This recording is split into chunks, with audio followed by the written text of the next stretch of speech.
नरेंद्र मोदी की ज़ेर क़यादत भारत की आरएसएस हुकूमत ने अपने हिंदुत्व एजेंडे के नफाज के लिए जहां गुज़श्ता 14 माह से कश्मीरियों को महसूर रखकर तमाम बुनियादी इंसानी हुकूक से महरूम कर दिया है, वहीं हक़ के खुदइरादियत के मुतालबे की सज़ा देने के लिए भारतीय काबिज़ अफ़वाज इंसानियत के खिलाफ हौलनाक और संगीन जराइम का इर्तकाब कर रही हैं। 5 अगस्त 2019 से भारत के गैर कानूनी ज़ेर कब्ज़ा जम्मू और कश्मीर में काबिज़ भारतीय अफ़वाज ने कश्मीरियों की मुनज़्ज़म नस्लकुशी का सिलसिला मज़ीद तेज़ करते हुए 300 के करीब कश्मीरियों को शहीद और 1000 के करीब मकानों को गोलाबारी के जरिए खाकस्तर कर दिया है। रियासती दहशतगर्दी के ताज़ा वाक़े में काबिज़ भारतीय फोर्सेस ने दरिंदगी की तारीख दोहराते हुए श्रीनगर के इलाके रामबाग में न सिर्फ 2 कश्मीरियों को शहीद कर दिया बल्कि आतिशगीर मादे से कई इमारतों को खाकस्तर कर दिया। चंद माह कबल भारतीय सफ़ाक फोर्सेस ने श्रीनगर ही के इलाके रावलपुरा में कई नौजवानों को शहीद करने के अलावा पूरी बस्ती को ताराज कर दिया था। काबिज़ भारतीय फोर्सेस की हैवानियत का अंदाज़ा इस बात से लगाया जा सकता है कि वो नौजवानों के साथ साथ ख़वातीन और बुजुर्गों को भी सफ़ाकाना तरीके से कत्ल कर रही हैं।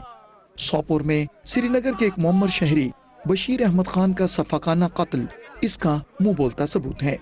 65 साला बशीर अहमद के बेटे का कहना है कि इसके बुजुर्ग वालिद का सफ़ाकाना कत्ल बुज़दिल भारतीय फौजियों का एक स्याह कारनामा है। मुसीबत का पहाड़ सर पे आ गया जब हमने एक खबर सुनी।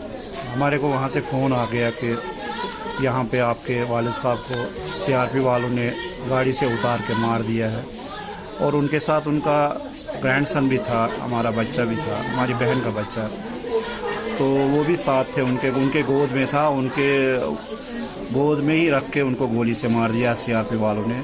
ऐसा हमने वहाँ पे जितने भी लोग थे उन्होंने बताया। हालांकि उनकी एज मोर देन 65 ईयर्स है। ये तो बहुत बहादुरी का काम उन्होंने किया है कि एक 65 साल बुज़ुर्ग को कोल्ड ब्लडेड मर्डर करके मार दिया है।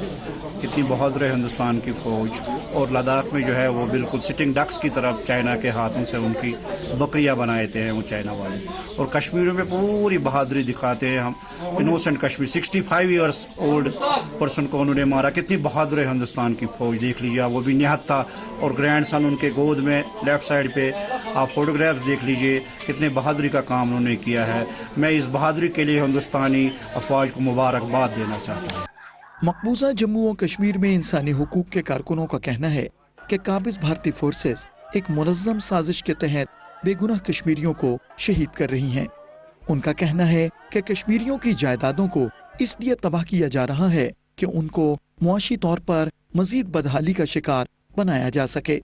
गुज़श्ता 14 माह के अरसे के दौरान बेलगाम और बदहवास भारतीय फौजियों ने पुरअमन एहतजाजी मुजाहिरीन पर पैलेट फायरिंग और दीगर मुहलिक हथियारों के इस्तेमाल के जरिए 1500 से ज्यादा कश्मीरियों को जख्मी कर दिया, जिनमें से बेशतर बसारत से महरूम हो चुके हैं। पैलेट का वाक़ा हुआ, मैं बाजार गया था बिस्किट लाने के लिए 7 बजे, तो वहाँ पे पुलिस की गाड़ियाँ 2 आ गई, तो पुलिस वालों ने मुझ पे पैलेट फेंका। काबिज़ भारतीय फोर्सेस ने 14 माह के दौरान 25,000 से ज्यादा कश्मीरियों को गिरफ्तार कर लिया है, जो पब्लिक सेफ्टी एक्ट और दीगर काले कवानीन के तहत भारत और मकबूजा खित्ते की जेलों में सड़ रहे हैं। हमारे भाई है यहाँ पे, जब भी वो थोड़ा सा कुछ करने के लिए बाहर निकलते हैं तो उनको ये कश्मीरी पुलिस पकड़ती है। 2-2 साल की PSA लगा रही है। एक बच्चा है, उसकी 4 बहनें, उन्होंने लिया है उस लड़के को, छोड़ते ही नहीं, और उसके नील्स भी उठाए हैं इन लोगों ने। इतना जुल्म हो रहा है, हम तो अपना हक मांग रहे हैं। भारत के मुसलसल फौजी मुहासरे के बायस कश्मीर की तिजारत और सियाहत मुकम्मल तौर पर खत्म हो चुकी है और लाखों कश्मीरी बेरोजगार हो गए हैं। आज भारत के गैर कानूनी ज़ेर कब्जा जम्मू और कश्मीर के लोग मुकम्मल तौर पर महसूर हैं और भारतीय जुल्म और बर्बरियत के बायस उनकी जिंदगियां जहन्नुम बन चुकी हैं।